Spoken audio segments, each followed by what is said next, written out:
Life isn't always sunshine and rainbows. You know it, I know it. Mental health is a battlefield, and if you're watching this, chances are you're in the trenches. But here's the deal. It's your battlefield, your war to win, and I'm gonna give you the weapons you need. We're talking about a permanent fix for your mental health issues. This ain't no band-aid or temporary patch. It's a full-scale assault on the things that are pulling you down. So arm yourself up, pay attention, and let's get to work. Connect with other people. We are social creatures. We thrive on connection. That's why the first step is to get out there and connect with others in a meaningful way. I'm not talking about nights spent clubbing where the music's too loud to have a conversation or where the connection is as shallow as your pint glass. Here's where things get interesting. You are not going to make these connections just anywhere. Clubs and bars, they're out. They might be fun every once in a while, but they're not any amount of the kind of place that you want to forge the relationships that are going to bolster your mental health. So, where do you turn? Try a sports club or a fighting gym. But why? Because these are places where you're not just connecting, you are bonding. You're sweating together, you're working towards a common goal, supporting each other when things get tough. There is a reason why soldiers in the trenches form such strong bonds. Shared experiences, especially challenging ones, bring people together like nothing else. Join a sports club or a fighting gym, and it will also give you a sense of belonging. You are part of a team, something bigger than just you. And that's a powerful antidote to feelings of isolation and loneliness. And let's not forget about the benefits of physical exercise, of course. The endorphins released during exercise act as natural mood lifters. They reduce stress, they improve sleep, boost self-esteem, and they ward off anxiety and depression. It's a win-win situation. Eating very healthy. All right, on to the second punch to knock out poor mental health. Eat the right shit. Sorry, I know, raise my voice, but it's something that everybody needs to hear. I'm not talking about munching on a salad once a week or swapping your soda for a juice. Definitely not that one. Juice can be worse than soda. I'm talking about a complete overhaul of your diet. This ain't no tiptoe, half-hearted effort. This is a head-first dive into the world of fruits, vegetables, lean meats, whole grains, healthy fats. A good variety of stuff. Because believe it or not, your body is a complex chemical factory that needs a variety of stuff. The food you put into your body is not just fuel for your physical activities, it's the building blocks for your brain, affecting its structure and function. The phrase, "you are what you eat," could not be more accurate. It's not just a thing that somebody says or an expression or a phrase. It's true. Your brain is literally made up of the foods that you consume. So if you're feeding it garbage, don't be surprised when you end up feeling like garbage too. What's even more, your gut and your brain are intimately connected. You ever heard of the gut-brain axis? That's the biochemical signaling that takes place between the gastrointestinal tract and the nervous system. In simpler terms, a healthy gut contributes to a healthy mind. So if your diet is poor, it's not just your physical health that takes a hit, but your mental health takes a hit too. Start cooking your meals. Yeah, it's going to take time and effort, but your mental health is worth it. You'll know exactly what's going into your food, and you'll be able to make better, healthier choices. Plus, cooking can be a great stress reliever. You'll learn to love it, I know. It's one of those things. And trust me, once you start feeling the benefits, you're not going to want to go back, and it's more encouraging to cook once you start feeling better from eating healthier. While you're going through the journey of self-improvement, you need the right guidance to efficiently level up in life. All the different aspects of self-improvement are brought together in the 0.1% blueprint. The name already gives it away. You're going to have access to all the information that'll drastically transform your life. Since the gym plays a critical part, we've included an advanced gym program that's fully customizable to your needs. If you're ready to take that next step in your journey, click that link in the description down below. Get yourself into a better physical state. Let's charge into the third round, getting yourself into a better physical state. I'm not saying just go bench pressing your weight or running marathons, but you do gotta get moving. You gotta make it sweat, make it ache, make it feel alive. And you need to do it consistently. But why? Oh, physical health and mental health are two sides of the same coin. You can't have one without the other, really.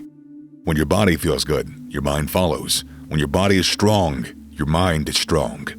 Exercise boosts your mood. It reduces that anxiety keeping you home. It'll make you feel better about yourself. If you're not doing it, you're missing out on the greatest exploration of all, your own body. But the benefits don't stop there. Exercise also increases your heart rate, which promotes the blood flow of oxygen to your brain, enhancing its ability to function efficiently. Not to mention, regular exercise can help improve your sleep, it can boost your energy levels and help you maintain a healthy weight. And all of these things, in turn, contribute to better mental health. Now we're on to the fourth round. Avoiding social media. Yeah, I hear the collective groan. Y'all shut up. Hold on for a sec, hear me out here. Social media is a modern-day addiction. You already know that, that's why you groaned. The first thing you do when you wake up, last thing you do before you go to sleep, your go-to distraction throughout the day. Even YouTube, I know it's not quite social media, but screens. But here's the raw, unpolished truth. Numerous studies show a strong link between heavy social media use and an increased risk for depression, anxiety, loneliness, self-harm, even suicidal thoughts. And it's not hard to see why. Social media is a breeding ground for comparison, judgment, and unrealistic expectations.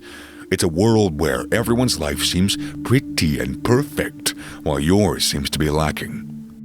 Now let's talk about the big old ugly elephant in the room, dopamine. This little neurotransmitter is, you already know this, your brain's feel-good chemical. Plays a key role in how we experience pleasure and reward. Every like, share, comment, or follower on your social media, that's a hit of dopamine right there. Sounds harmless, right? Little bit of good to get the day going? Hell no. You see, when you're constantly bombarding your brain with these digital dopamine hits, you're essentially overstimulating your dopamine system. And just like any system that's under constant strain, it starts to falter. Your brain starts to protect itself by reducing the number of dopamine receptors, making it harder for dopamine to do its job. The result? You need more and more and more and more and more and more of the same stimulus. In this case, social media, to feel that same level of satisfaction. In the drug world, they call this tolerance. And in severe cases, it can lead to withdrawal symptoms when you can't get your fix. Sound familiar? But the damage doesn't just stop there. Heavy social media use doesn't just make you a dopamine junkie, it can also turn you into a full-blown zombie. Let's face it, social media is designed to be addictive. It's like a never-ending buffet of information, entertainment, social interaction, and our brains just aren't equipped to handle it. All this constant switching between different stimuli, it's destroying our attention spans. We are training our brains to be distracted, to constantly seek out novelty, to flit from one thing to another without ever really engaging. We are losing our ability to focus, to concentrate, to be present. It's not just messing with your mental health, it's messing with your life. It's affecting your ability to work, to learn, to connect with others, to simply enjoy being alive. Get extremely good at something you like. Round 5, final one, and it's a biggie. Get real good at something you really like. And by like, I mean something that lights a fire in your belly. Something that you can lose hours doing and still want more. That isn't gaming. Something that makes you feel alive.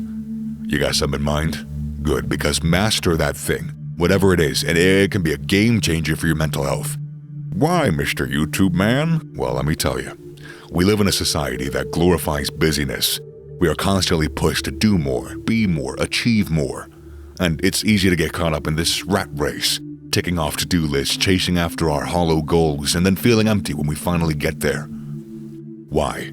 Because we're so focused on the destination that we forget to stop and smell the fucking roses.